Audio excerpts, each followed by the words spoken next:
মধ্যপ্রাচ্যের আকাশ এখন ইরানের ক্ষেপণাস্ত্র ও ড্রোনের গর্জনে প্রকম্পিত হচ্ছে।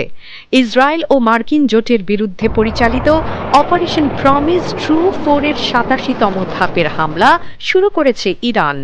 এই ধাপে বিধ্বংসীভাবে হামলা চালানো হচ্ছে বলে দাবি করেছে তারা।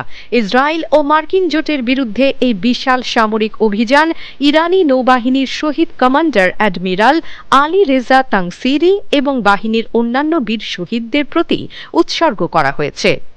৮৭তম ধাপের এই মূল লক্ষ্য ছিল মধ্যপ্রাচ্যের বিভিন্ন কৌশলগত স্থানে অবস্থানরত শত্রুপক্ষের কমান্ড সেন্টার এবং ড্রোন হ্যাঙ্গারগুলো গুঁড়িয়ে দেয়া। ইরান দাবি করেছে যে তাদের নিখুঁত লক্ষ্যভেদী ক্ষেপণাস্ত্রগুলো সরাসরি মার্কিন ও ইসরায়েলি পাইলটদের গোপন আস্তানা এবং গুরুত্বপূর্ণ অস্ত্র সহায়তা কেন্দ্রগুলোতে আঘাত এনেছে। এসব হামলার মাধ্যমে শত্রুপক্ষের আকাশ প্রতিরক্ষা ব্যবস্থাকে চরমভাবে বিপর্যস্ত করা হয়েছে বলেও দাবি করেছে আইআরজিসি। এক বিবৃতিতে ইরানের সবচেয়ে দুর্ধর্ষ এই বাহিনী জানায়, ইরানের এই শক্তিশালী আক্রমণে মধ্যপ্রাচ্যে থাকা 5টি গুরুত্বপূর্ণ মার্কিন সামরিক ঘাঁটিতে আঘাত হানা হয়েছে। এর মধ্যে রয়েছে সৌদি আরবের প্রভাবশালী আল খার্জ ঘাঁটি এবং সংযুক্ত আরব আমিরাতের জুফায়ের সামরিক স্থাপনা। এমনকি ইরাকে অবস্থিত মার্কিন ভিক্টোরি ঘাঁটিতে বৃষ্টির মতো ক্ষেপণাস্ত্র হামলা চালানো হয়েছে বলেও জানায় ইরানি বাহিনী। একই সময় ইসরায়েলের দখলকৃত প্রতিটি প্রান্ত এখন ইরানি আগুনের লেলিহান শিখায় জ্বলছে। উত্তর থেকে দক্ষিণ পর্যন্ত বিস্তৃত ইসরায়েলি সামরিক স্থাপনা কিরিয়াতে, সমনা ও হাইফা বেতে শুরু করে সব স্থানে হামলা চালানো হয়েছে বলে জানিয়েছে আইআরজিসি।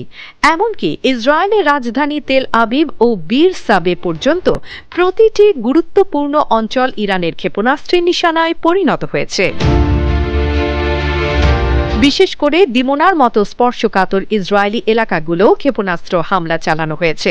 এই অভিযানে ইরান তাদের নিজস্ব প্রযুক্তিতে তৈরি তরল ও কঠিন উভয় প্রকার জ্বালানি চালিত প্রোপেলার দিয়ে সজ্জিত ইমাদ এবং খোররামশার 4-এর মতো শক্তিশালী ব্যালিস্টিক ক্ষেপণাস্ত্র ব্যবহার করেছে।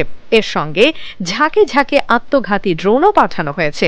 ক্ষেপণাস্ত্র ও ড্রোনের এই সম্মিলিত হামলা ঠেকাতে গিয়ে ইসরায়েল ও যুক্তরাষ্ট্রের আকাশ প্রতিরক্ষা ব্যবস্থা রীতিমতো দুর্বল হয়ে পড়েছে বলে দাবি করে আইআরজিসি।